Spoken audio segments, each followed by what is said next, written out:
Hey, Patrick Malone here. It is Tuesday, the 23rd of September. Happy fall to everybody. This is Beach Church Evening Bible Study. We're in the book of Daniel, chapters 10, 11, and 12.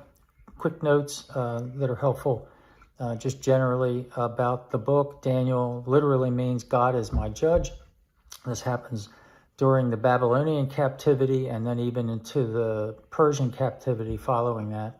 Think about this. There are 12 chapters in the book. 9 of them relate revelation through dreams and visions. So it's a fascinating book. God uses Daniel as a mouthpiece to Jews and Gentiles, declaring God's current and future plans. So think about this. What Revelation is to the New Testament prophetically and apocalyptically, that is about what it says about the end times, Daniel is the same for the Old Testament. If the question is, what are the two most prophetic and apocalyptic books in the Bible, it would be Daniel and Revelation. Now, Daniel's one of the first groups deported to Babylon. But it's the same Daniel.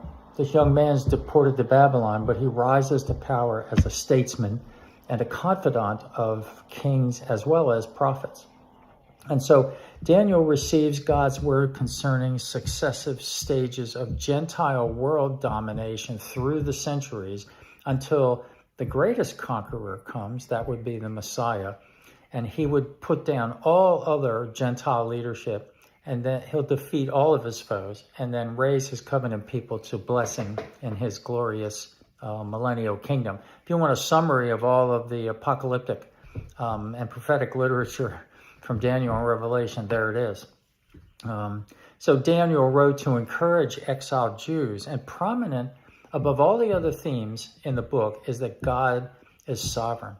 God's sovereign control over the affairs of rulers and nations, and their final replacement at the end of time with the true King of Kings. And there's another theme, kind of a secondary theme woven through the fabric of the book. And it displays how God expresses his sovereignty and uses miracles to do that. And this section today in chapters 10, 11, and 12 displays one of God's miracles. It's a supernatural prophecy. It's specifically a prophecy of Israel's humiliation and then their restoration, which is pretty much a summary of everything the prophets are constantly saying. Israel sinned. There's going to be consequences for that. It's going to be really bad because they just won't stop sinning, but God's going to restore them one day. So before looking at these chapters real quick, and it's going to be brief, let me mention something about the validity of biblical prophecy. Some historians, even Christians, who struggle with the whole concept of miracles, they logically then struggle with the idea of God telling someone in one time period about things that are going to occur in a future time period, especially when God uses an angel to give that message. So if you're in that frame of mind, then you can't believe that Daniel wrote this book before all this happened. Somebody must have written it after it all happened. And so that's why these types of scholars and believers date the book in the 1st or 2nd century as someone looking back over something that happened and then retelling it and putting it in a miracle, angel, prophecy, story, vision thing. Well, that makes no sense on the face of it. It rejects the whole notion of a supernatural God who sees past, present, and future, since God is eternal. And it doesn't adequately answer the question of the reason a writer would purposely be deceptive in his writing. That doesn't make sense. It stands to reason, however, that God, on the contrary, it stands to reason that God is able to know the future and can indeed share it with prophets from time to time as he sees fit to show his sovereign power and guide his people to remain faithful. So I'm going to focus in the next 5 minutes on chapter 10, mostly, and then real quick on chapter 11 and 12. So hang in there. We're almost done. So chapter 10 here, here's Daniel. Babylon's already gone. It's shifted to Persia now in control of things, reigning over the exiles that Babylon had deported over time. And in this particular moment, Daniel has been praying and fasting for 3 weeks. He's mourning about their situation. Why? When's God going to show up? And one day, it says, he's walking along the Tigris River with some people when he sees a vision and is given a message.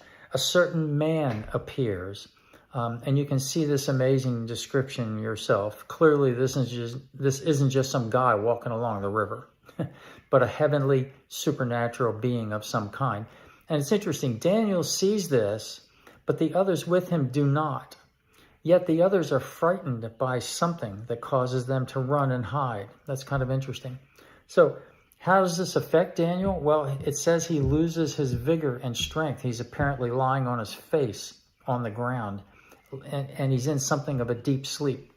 He's unable to move. Yet he's still able to clearly hear the words of the man. So this description here of the glory of this being, some suggest it's a pre-incarnate visit from Christ. It's almost identical to John's description of Christ in Revelation up in chapter 1. But it's most likely the angel Gabriel.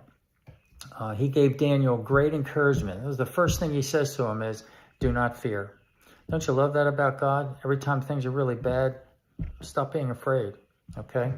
And then he tells him, your words were heard, and I have come because of your words or because of your prayer. You were praying, and I'm here because of your prayer.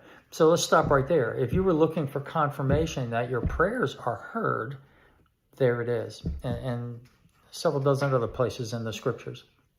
Now, Gabriel then gives reason for the delay in coming to Daniel. Remember, Daniel had been praying for 3 weeks, but Gabriel suggests that Daniel had been heard from the beginning of his praying. So the question would be, well, what took you so long? Why 3 weeks?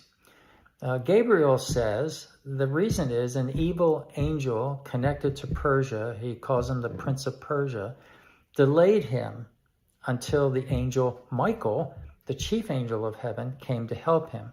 So this is interesting. This confirms a couple of important truths. Angels are real. God is real. God uses angels to exercise his sovereign plans in human history. And sometimes God lets people see the angels and receive messages from them. And the other important note about angels here, as the angel Gabriel keeps talking and explaining it, is that Satan obviously engages in heavenly warfare to influence generations and nations against God and his people. Let me say that again. Satan engages in heavenly warfare to influence generations and nations against God and his people. One can't help but look around today at what's happening in the world and imagine that there's some heavenly warfare going on in the background that we can't see with our physical eyes. A quick note here, if you want to read some Christian fiction based on this very idea, and the effect of prayer in spiritual warfare going on that we can't see, read the series of books by Frank Peretti called This Present Darkness. It's probably 40 years old, but it's a great read. It'll make you want to pray more often.